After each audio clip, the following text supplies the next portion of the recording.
ბერლინალის ევროპული კინოს ბაზრობაზე ქართველი რეჟისორის გიორგი ოვაშვილის ახალი სრულმეტრაჟიანი ფილმის მთვარე მამაა ჩემი კინოჩვენება გაიმართა. ევროპული კოპროდუქციის ნახვის შესაძლებლობა მსოფლიო კინოინდუსტრიის წარმომადგენლებს ექნებათ. კინოცენტრი ევროპული კინოს ბაზრობაზე წელსაც ტრადიციულად საქართველოს ეროვნული პავილიონით არის წარმოდგენილი.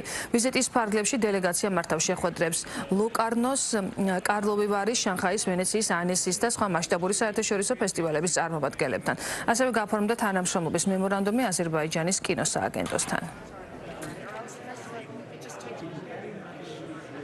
მნიშვნელოვანი შეხვედრა განხორციელდა გუშინ აზერბაიჯანის რესპუბლიკის კინოცენტრთან, სადაც ხელი მოეწერა მემორანდუმს, რაც კიდევ უფრო მეტად გააღრმავებს ჩვენ შორის ურთიერთობებს კინოსფეროში. ეროვნული კინოცენტრი წარმოდგენილია ტრადიციულად ეროვნული პავილიონით ბერლინის 76 კინოფესტივალის ფარგლებში გამართულ კინობაზრობაზე. დაგეგმილია 60-ზე მეტი შეხვედრა, ჩვენს პროდიუსერებს ეძლევათ შესაძლებლობა შეხვდნენ ევროპელ კოპროდიუსერებს და გააცნონ თავიანთი პროექტები. ჩვენ წლებია თანამშრომლობთ ქართული ანიმაციის პროფესიონალებთან. საქართველოს აქვს ანიმაციის დიდი ისტორია და ჰყავს ძალიან ნიჭიერი პროფესიონალები, რომლებიც ყოველ წელს არიან წარმოდგენილი ანესის ფესტივალზე. მათი დასწრება ფესტივალზე და ურთიერთობა მსოფლიოს სხვადასხვა ქვეყნის წარმომადგენელთან მნიშვნელოვანია დარგის განვითარებისთვის და მომავალში არაერთი საინტერესო ერთობლივი პროექტის განსახორციელებლად.